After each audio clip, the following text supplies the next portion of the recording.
Syracuse gets much needed help along its defensive line with tackle George Rooks.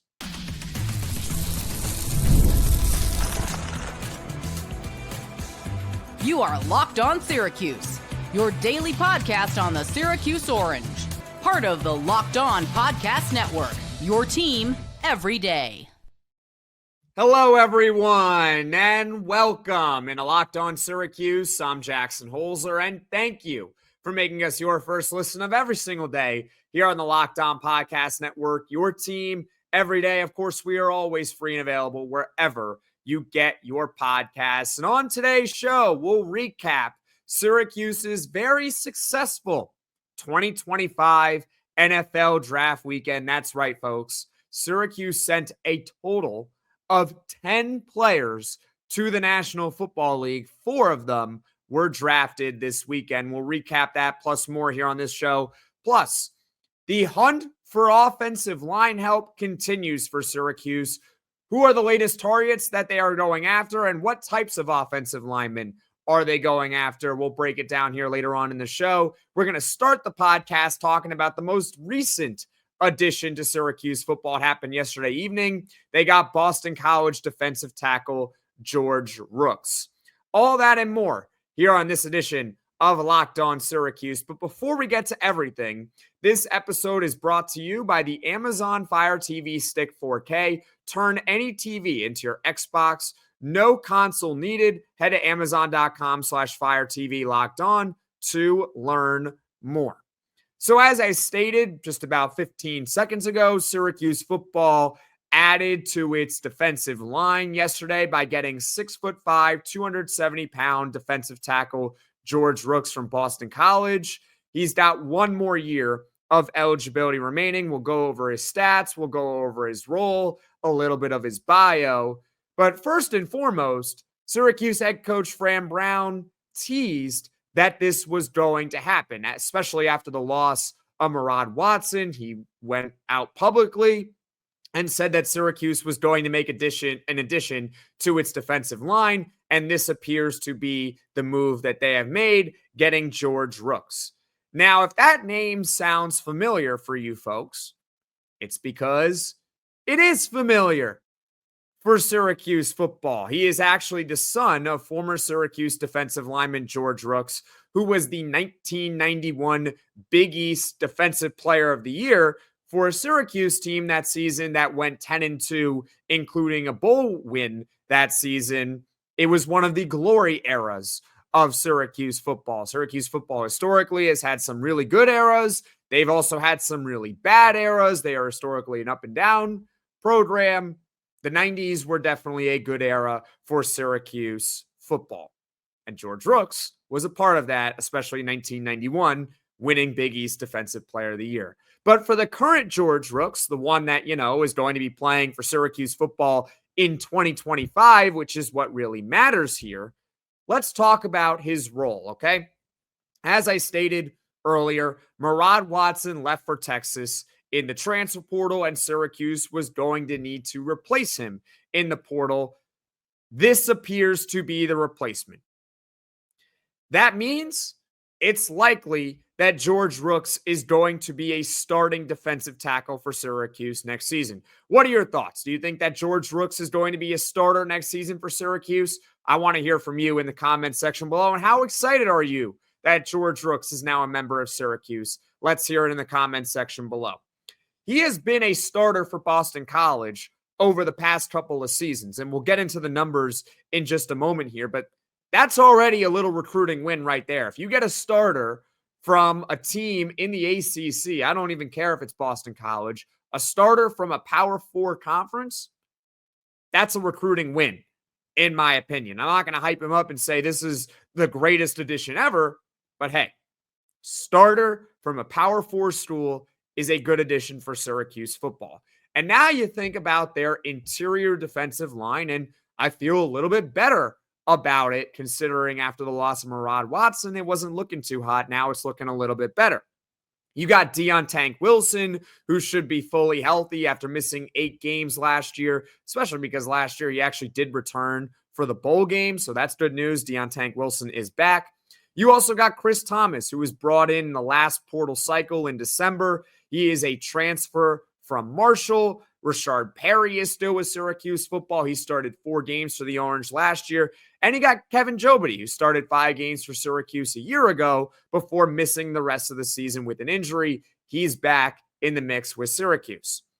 Overall, I would say that George Rooks probably starts for Syracuse this upcoming season, but I don't think he's going to play every single down. I think that Syracuse is going to rotate its defensive line. That doesn't mean that he's a bad player or anything. It's just how I think Syracuse is going to operate this upcoming season, rotating along the defensive line to keep everyone fresh, right? Let's get into some of the numbers. Over the past 2 seasons, George Rooks has made 55 tackles, 5 tackles for loss, and 2.5 sacks. Those numbers don't wow you, but at the same time, he is an interior defensive lineman. Interior defensive linemen typically don't get a whole lot of sacks, so I'm not really too concerned about only 2.5 sacks. That being said, last year he only had a Pro Football Focus grade of 51. Now, for those that don't understand Pro Football Focus, it grades players on a scale of 0 to 100. Higher the number, the better. So if you get a grade of 100, you are the best. If you get a grade of 0, well, you should be sitting right next to me hosting Locked On Syracuse. Get the picture? A grade of 51 is considered to be below average. However, like I stated earlier on here in this segment, you get a starter from a Power 4 conference team. Even if he wasn't a great starter, he was still a starter. I'll take that over someone who's coming from a non-Power 4 school, right? Or someone that's below even the mid-major group. You get what I'm trying to say here. The FCS level. There it is. Finally, I thought of it. The FCS level. I'll take that, right? Already a proven starter for the last couple of years at Boston College. So I consider this a victory for Syracuse football in the recruiting trail. They add to their defensive line. Once again, I want to hear from you in the comments section below. Your thoughts on Syracuse's latest move in the transfer portal. How do you feel about their defensive line this upcoming season? Comment in the comments section below. Now, we just talked about Syracuse's defensive line, but what about their offensive line? We'll talk about that next here on Locked On Syracuse. The NBA playoffs are here, and FanDuel is giving new customers an incredible way to get in on the action. Right now, when you join FanDuel and place your first $5 bet, you'll get $250 in bonus bets if your bet wins. I love how FanDuel makes betting so easy, whether it's picking my favorite team or diving into some player props. The Miami Heat down 3-0 in the series. It's not looking too hot there. Plus, after the game tips off, you can even combine live prop bets into a same-game parlay for a chance to win big.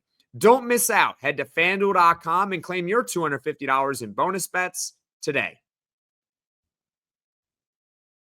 Syracuse football continues to hunt for more offensive line help. Let's break it down right now. I'm Jackson Holzer. It's Locked On Syracuse. Let's get into the visits for Syracuse football along the offensive line. Let's catch you up right now, all right? Orion Irving, 6'6", 310-pound tackle from Sam Houston. He was actually on campus late last week per his Instagram, so we're getting to it just now. He's played 20 games over the past couple of seasons, and Irving has multiple years of eligibility remaining. 2023 All-Conference USA All-Freshman team. He's been drawing interest from a variety of schools. You got programs such as Houston, Tulsa, Liberty, Middle Tennessee State. But the big one is actually Ohio State. Now, I don't think Orion Irving would be a starter at Ohio State, but Ohio State has shown interest in a guy like Irving. To me, and we'll get to it later on here in this segment, he profiles as someone who is a little bit more proven along the defensive line, considering he's played 20 games at Sam Houston the last couple of seasons. You also got Kam Pringle. This is a very intriguing visitor coming up here. 6'8", 330-pound tackle from South Carolina. 6'8".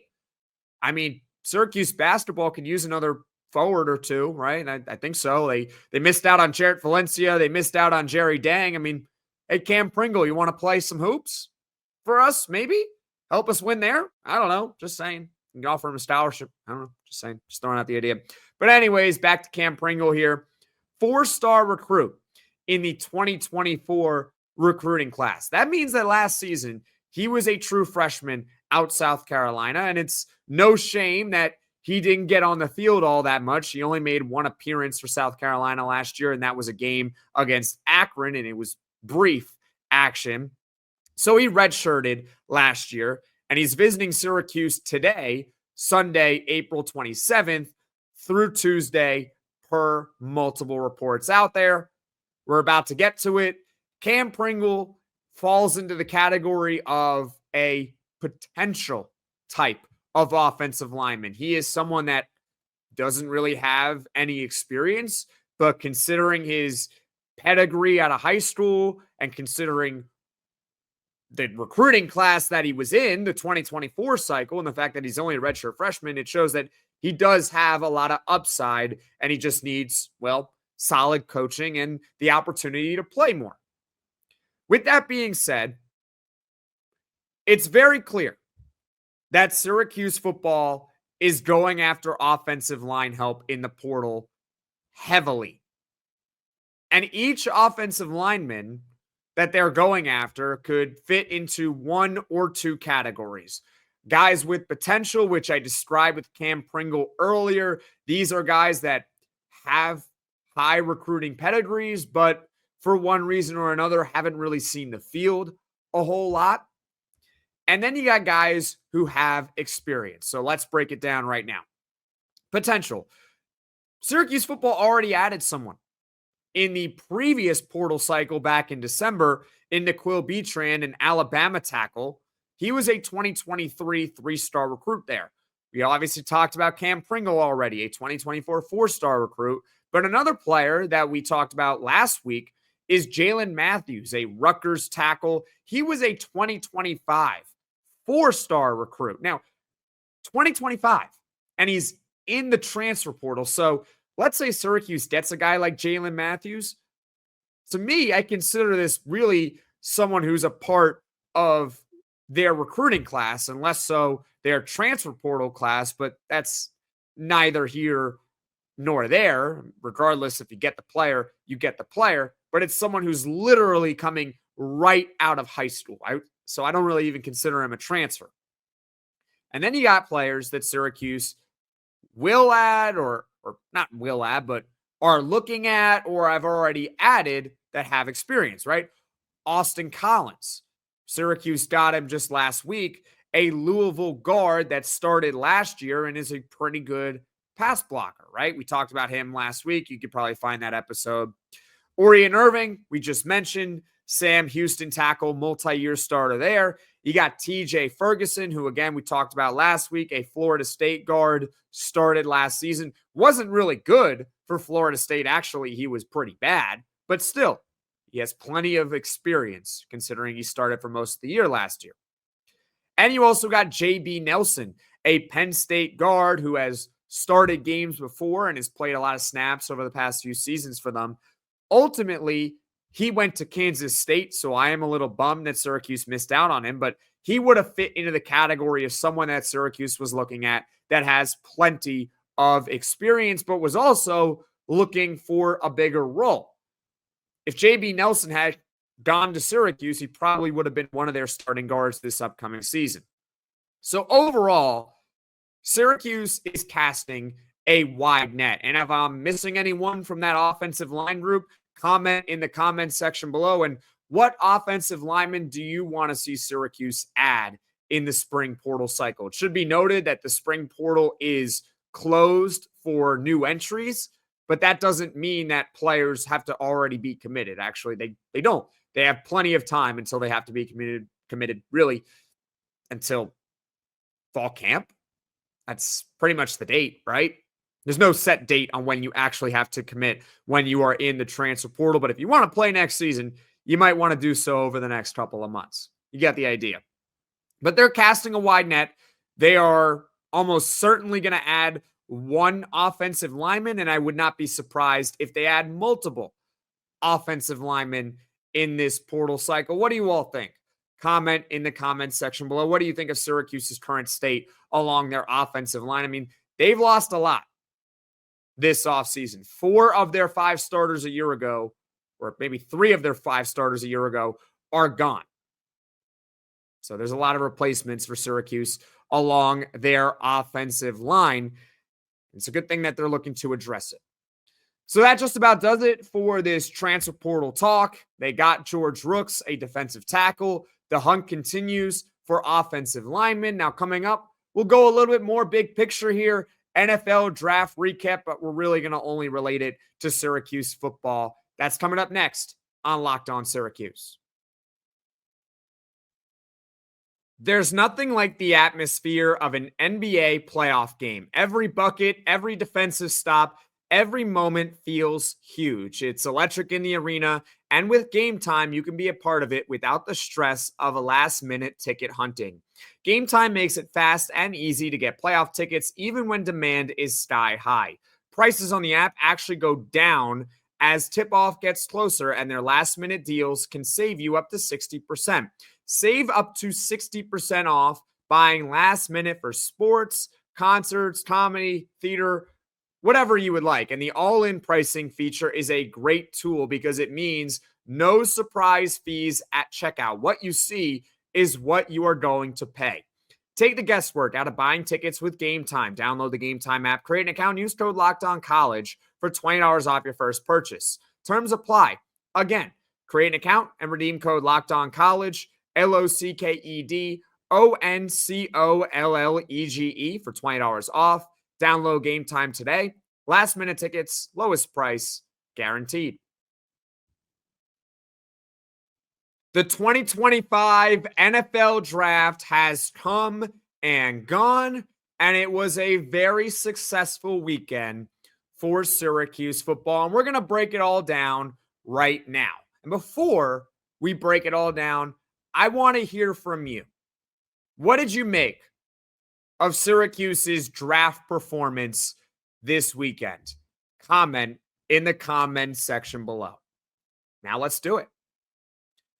4 players for Syracuse were drafted, and that is the most for the Orange since 2006. So almost 20 years since Syracuse had 4 or more players drafted. Who were they? Well, we had a poll Friday a couple of weeks ago. Who do you think is going to be the first Syracuse player drafted? Most of you, including myself, believed that it was going to be Kyle McCord. It was not Kyle McCord. It was actually who most of us believe was going to finish second in Oronde Gadsden. He was a 5th-round pick, 165th overall to the LA Chargers, followed by Kyle McCord in the 6th round at 181 overall to the Philadelphia Eagles. And then you had a pair of 7th-round picks. LeQuint Allen goes 236 overall to the Jacksonville Jaguars, and you got Fadil 238 overall to the New Orleans Saints. Now, I know that you all, including myself, we're all Syracuse fans for the most part, unless you're just some troll from another college team. Maybe you're a UConn fan or a Georgetown fan that stumbled upon this podcast and you're somehow watching this one, even though it really doesn't relate to you all at all. But for the most part, we're Syracuse fans. That's what we share in common. And I think we would all have loved if all those players went higher and we saw more players get drafted. And I was a little bit surprised that it took until the 5th round to finally see a Syracuse player come off the board. But I'm still happy that 4 players were ultimately selected. Again, it's the most Syracuse players drafted since 2006. That is a big deal. Also, I just want to get this out in the open. There is no grand conspiracy by the NFL against Syracuse players. Can we just not have that narrative? The NFL doesn't care what team a player is coming from. The Seattle Seahawks took a player at 18th overall that's coming from North Dakota State. All right, they really don't care as long as they believe a player can help them win more games. But here's the deal, folks. Even though we would have all loved to see Kyle McCord, go above Tyler Shuck or go above Jalen Milroe or Shedeur Sanders or any of these other quarterbacks, right? Or even Cam Ward, who went first overall at Tennessee Titans. 4 players drafted that actually finished tied for 18th among players selected by a single school in the 2025 NFL draft cycle. That's right, folks. Top 20. They had the same amount of players drafted as a school like Tennessee. They had more players drafted in this cycle than a school like Auburn. So, folks, even though we would have loved to see them go in round 1 or round 2 or round 3, and we can all try to make the argument of why they should have gone higher, they still went in the draft. That's 4 players selected. That is a big deal. On top of that, Syracuse sent 6 more players to the league who were undrafted free agents who have already signed NFL contracts. You got Jackson Meeks with the Detroit Lions, Justin Barron with the Dallas Cowboys, Savion Washington with the LA Chargers, Elijah Clark with the Dallas Cowboys, Clarence Lewis with the Tennessee Titans, and Marlowe Wax with the LA Chargers. So in total this draft weekend, Syracuse football had 4 players that were drafted. That was top 20 in the nation, most since 2006 for Syracuse.